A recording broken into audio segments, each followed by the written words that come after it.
আলাইকুম, আপনাদের স্বাগত জানাচ্ছি আরেকটি ভিডিওতে। আপনারা জানেন আজকে 5 তারিখ, 7 তারিখ হচ্ছে ঈদুল আজহা। ইসলাম বুলবুল তিনি সভাপতি হয়েছেন। তিনি সভাপতি, যেটা সুখবর হওয়ার কথা ছিল, ভালো খবর হওয়ার কথা ছিল, কিন্তু সেই ভালোটা আর ভালো থাকে নাই। কারণ ফারুক সাহেব তিনি রিট করেছেন, মামলা চলছে, কিন্তু আবার হাইকোর্ট থেকে আবার বলে দেওয়া হয়েছে যে আমিনুল ইসলাম বুলবুলের দায়িত্ব পালন করার কোনো সমস্যা হবে না। তিনি বোর্ড সভাপতি হয়েছেন, তিনি সকল কাজে কাজ করতে পারবেন। এদিকে মামলার মতো থাকবে। কথা হচ্ছে, আমরা কেউ চিরস্থায়ী না। আজকে যা করে যাচ্ছি, এটা একটা সময় পরবর্তী জেনারেশন মানুষ এগুলো নিয়ে, ভালো মন্দ নিয়ে হিসাব করবে। তো আমার সম্মান যদি আমি না রাখি, কেউ রাখতে পারে না। আমি বারবার বলেছি যে এটা আমার সমাজ, আমার সার্কেল, আমার ফ্যামিলি এটাই বলেছে যে যা কিছু করবা যেন তোমাকে নিয়ে সমালোচনা না হয়। তোমার সম্মান তোমাকেই রাখতে হবে, এবং তুমি কাউকে কটাক্ষ করে, কাউকে ছোট করে, কাউকে খারাপ ভাবে আঘাত করো না।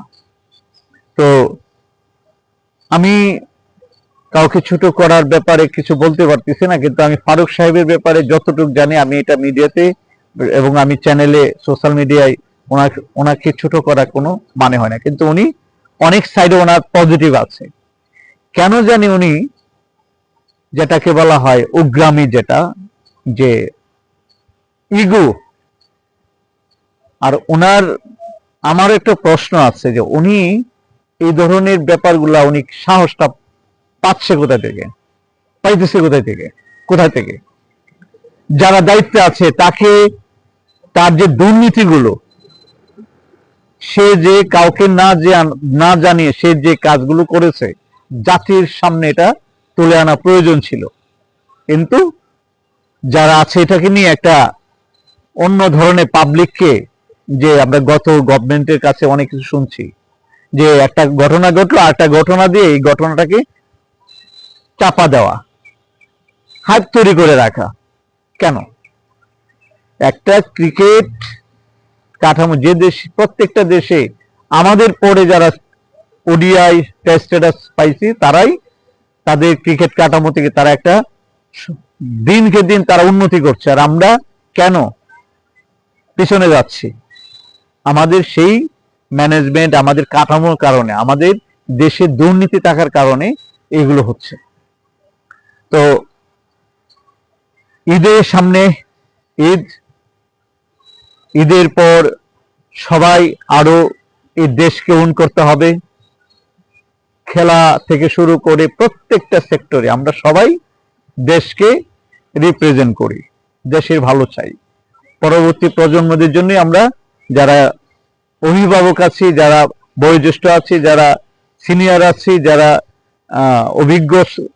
অভিজ্ঞতা অর্জন করেছি, তারা কিন্তু পরবর্তী প্রজন্মকে কিভাবে ভালোভাবে তারা থাকতে পারে, দেশ যেন উন্নতি হয়, সেটাই কিন্তু হওয়া উচিত। সবাই সেই কাজটা করা উচিত। সবাই আমরা দেশকে ভালোবাসবো, নিজে সচেতন থাকবো। ঈদ আসছে, আপনারা যেখানে সেখানে ময়লা এমনি আমরা ফেলে রাখি, তারপরে কুরবানি ঈদের যে গরু যেখানে করবেন, আপনারা যেন পয় পরিষ্কারটা থাকবেন। মানে প্রত্যেকে যেন স্বাস্থ্যটা মাথায় রেখে কুরবানির যে নিয়ম আছে সেটা যেন আমরা পালন করি। অনেকে আছে কুরবানি দিতে পারেন, এগুলা অনেক নিয়ম আছে, সেটা পালন সুন্দরভাবে এটা করবেন। সবাই ভালো থাকুন, সুস্থ থাকুন, এই কামনা করে আজকে আপনাদের কাছ থেকে বিদায় নিচ্ছি। আসসালামু আলাইকুম।